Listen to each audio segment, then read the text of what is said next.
20 years after the fall of the Iron Curtain, European authors are still trying to make sense of the impact. China may have been the guest of honor at this year's Frankfurt Book Fair, but European integration has been one of the other popular subjects. Euronews caught up with some Eastern European writers for their assessment of the dream of a united Europe. I believe the European project must be achieved. In order to do so, two things have to be done. Firstly, we need to objectively consider two totalitarian pasts. The Nazi past has been worked out, but that's not so for the communist past. And then Europe must really defend its own values. Enlightenment, individual freedom. It's absurd to have a rhetoric that defends these rights, but then in our own countries everyone's freedom counts less and less. Something needs to be said. In many of these Eastern European countries, people have not really fought for change.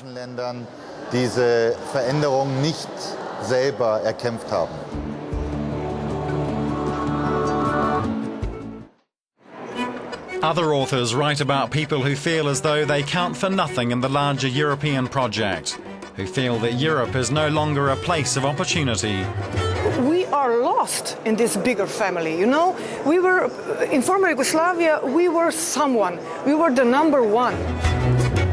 And now we are part of something that is so big that we are not important at all. It's really funny to see how we lived, I mean, in communism, because, you know, it's really funny that everybody thought that living under communism was so hard, because we didn't have nothing, but we did have each other. I would like to give you one of this communistic system. I think that we all... And it's clear that coping with the end of communism and the transformation to democracy and European integration has not been easy for many. It perfectly works. The reality of post-communism in Slovakia was very complicated, like a great deal of other post-communist countries.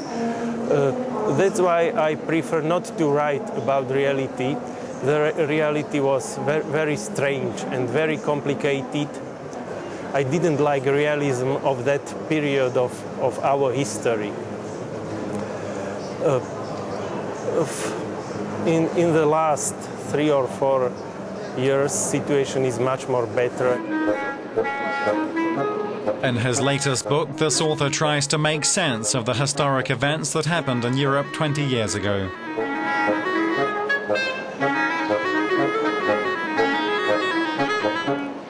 I wrote the book because I felt that something is changing in our society, that it is important not to forget all of those years, because I mean years of the past, years of communism mainly, because for that contemporary young generation, some things are hard to be not only understand, but it is hard to believe that something like that can be part of everyday life.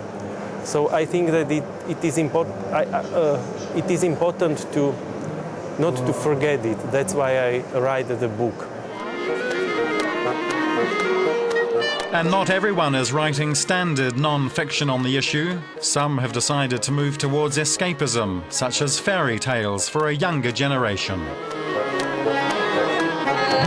We do not have a future at all. But when we are trying to build the kids' personality in the way that they will be able to choose in a good way, we can do this through the literature. And in the literature, we can use both words, the pure reality and, of course, the imagination and magical words. And I like those flowing between two words, because through that, perhaps they can also be their own creativity and also do something on their consciousness which they will need when they will be adult.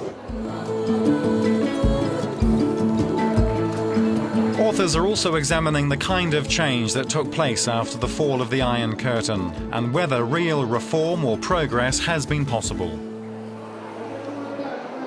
In Ländern wie Bulgarien und Rumänien zum Beispiel hat die alte Elite. In countries such as Bulgaria or Romania, for example, the old nomenclatura is still in power. It has just transformed itself. It was just a cosmetic change. But in fact, it holds economic and political power still and controls the judicial system. So we can't speak of real social equality. Zu einem wirklichen Mitspracherecht des Volkes gekommen. Gerade deswegen ist das Volk sehr, sehr skeptisch. That's the reason why people are really skeptical about Europe. For many, the EU is nothing but the same corrupt, mafia-like power on a supranational level. Als eine Fortsetzung der korrupten, mafiösen eigenen Elite auf supranationaler Ebene.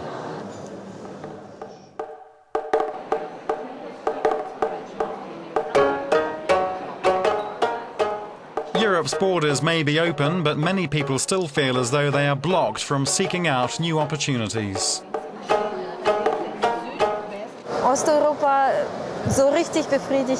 Eastern Europe is still not really at peace. Very often there are troubles, problems and conflicts happening in neighbouring countries. And you can feel other people's pain.